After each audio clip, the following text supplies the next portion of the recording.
அனைத்து உறவுகளுக்கும் வணக்கம். என்னோட பேர் ராஜா சிங். நம்ம இப்போ இந்த காணொலியில் என்ன பார்க்க போகிறேன்னு பார்த்தீங்கன்னா, என்ஐஎஸ்எம் கண்டக்ட் பண்ணுற ரிசர்ச் அனலிஸ்ட் எக்ஸாமுடைய next part of the syllabus. Next part of the syllabus என்னென்னா வேரியஸ் மார்க்கெட் பார்ட்டிசிபென்ட்ஸ், அதாவது பல்வேறு சந்தை பங்கேற்பாளர்கள்.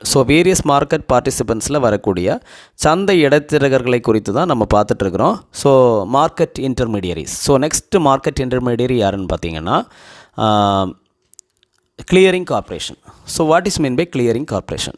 கிளியரிங் கார்ப்பரேஷன் என்பது ஒரு பங்குச்சந்தையுடன் இணைக்கப்பட்ட ஒரு நிறுவனமாகும். கிளியரிங் கார்ப்பரேஷன் என்பது பங்குச்சந்தையுடன் இணைக்கப்பட்ட ஒரு நிறுவனமாகும். இதன் முதன்மை நோக்கம் என்னன்னு பார்த்தா, பரிவர்த்தனைகளை உறுதிப்படுத்துதல், பரிவர்த்தனைகளை தீர்வு செய்தல் மற்றும் பரிவர்த்தனைகளை வழங்குதல் ஆகியவற்றை கண்காணிப்பது தான் இதனுடைய முதன்மை நோக்கம். கிளியரிங் கார்ப்பரேஷனுடைய முதன்மை நோக்கம் என்னன்னு பார்த்தீங்கன்னா, பரிவர்த்தனைகளை உறுதிப்படுத்துதல், பரிவர்த்தனைகளை தீர்வு செய்தல் மற்றும் பரிவர்த்தனைகளை வழங்குதல் ஆகியவற்றை கண்காணிப்பது தான் கிளியரிங் கார்ப்பரேஷனுடைய முதன்மை நோக்கம்.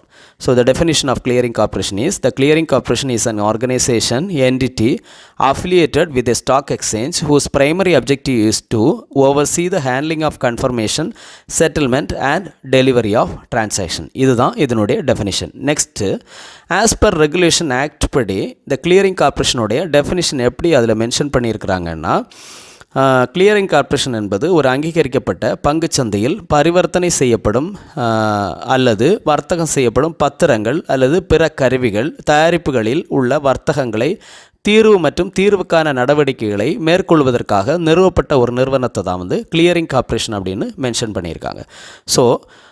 கிளியரிங் கார்ப்பரேஷன் ரெகுலேஷன் ஆக்டில் எப்படி டெஃபினேஷன் மென்ஷன் பண்ணியிருக்காங்கன்னா, கிளியரிங் கார்ப்பரேஷன் என்பது அங்கீகரிக்கப்பட்ட பங்குச்சந்தையில் பரிவர்த்தனை செய்யப்படும் அல்லது வர்த்தகம் செய்யப்படும் பத்திரங்கள் அல்லது பிற கருவிகள், தயாரிப்புகளில் உள்ள வர்த்தகங்களை தீர்வு மற்றும் தீர்வுக்கான நடவடிக்கைகளை மேற்கொள்வதற்காக நிறுவப்பட்ட ஒரு நிறுவனத்தை தான் கிளியரிங் கார்ப்பரேஷன் அப்படின்னு மென்ஷன் பண்ணியிருக்காங்க. Next, the objective of clearing corporation is to clear the trade, to clear the trading transactions. Objectives என்னன்னா to clear the trade as well as to clear the trading transaction. For example ஒன்று mention பண்ணியிருக்கிறேன். எக்ஸ்னு ஒரு person சென்னையில் வசிக்கிறாங்க, ஒய்னு ஒரு person டெல்லியில் வசிக்கிறாங்க. ரெண்டு பேருக்குமே அறிமுகம் கிடையாது. எக்ஸ் பர்சன் என்ன பண்ணியிருக்காருன்னா, ஏபிசின்னு ஒரு புரோக்கரோட டிமேட் அக்கௌண்ட் மெயின்டைன் பண்ணுறாங்க.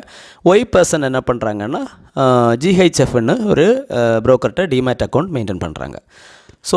எக்ஸ் என்ன பண்ணுறாருன்னா, ஒரு டிமாண்ட் வைக்கிறாரு, இனிஷியேட் பண்ணுறாரு. என்ன டிமாண்டுன்னா, அவர் ஒரு 100 ஷேர்ஸ் பை பண்ணணும் அப்படின்னு சொல்லிட்டு ஒரு இனிஷியேட்டிவ் அவருடைய புரோக்கருக்கு இனிஷியேட் பண்ணுறாரு. தே மீன் ஓஎன்ஜிசியில் 100 ஷேர்ஸ் பை பண்ணணும் அப்படின்னு. ஒய் பர்சன் என்னென்னா, ஆல்ரெடி 100 ஷேர்ஸ் ஓஎன்ஜிசியில் வச்சுருக்காங்க.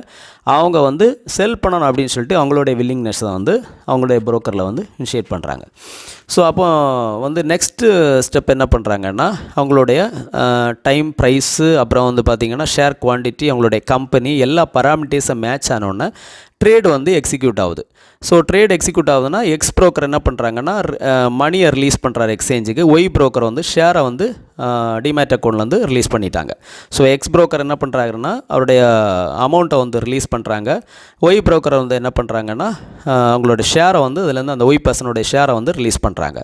இதில் கிளியரிங் கார்ப்பரேஷன் என்ன பண்ணுறாங்கன்னா, the clearing corporation settles that claim by crediting the 100 share into X demat account and money to the Y demat account. அதாவது கிளியரிங் கார்ப்பரேஷன் என்ன பண்ணுறாங்கன்னா, எக்ஸ் பர்சனுக்கு அந்த ஷேரை அலாட் பண்ணுறாரு. ஒய் பர்சனுக்கு அந்த அமௌண்ட் ஷேர்ஸுக்கான அந்த 100 ஷேர்ஸுக்கான அமௌண்ட்டை செட்டில் பண்ணுறாரு. இதனால் என்னென்னா டிரான்சாக்ஷன் ஸ்மூத்தாக நடக்குது.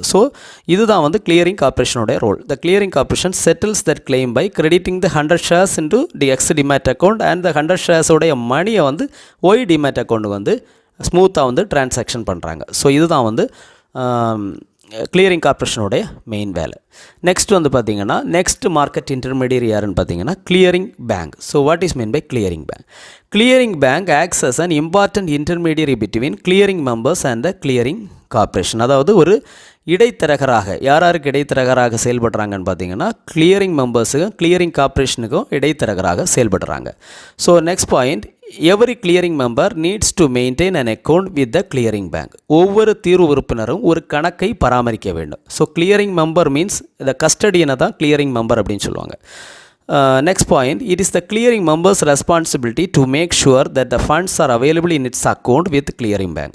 நிதி இருக்கிறதா என்பதை உறுதிப்படுத்துவது தீர்வு உறுப்பினரின் பொறுப்பாகும். ஸோ ரெஸ்பான்சிபிலிட்டி கிளியரிங் மெம்பருடைய ரெஸ்பான்சிபிலிட்டி தான் அந்த அவங்களுடைய கிளியரிங் பேங்கில் இருக்கிற அக்கௌண்ட்டுக்கு வந்து ஃபண்ட்ஸ் வந்து மெயின்டைன் ஆகுதான்னு உள்ளதை அவர் வந்து கவனிக்க வேண்டும். இதுதான் வந்து கிளியரிங் பேங்குடைய முக்கியமான பாயிண்ட்ஸு.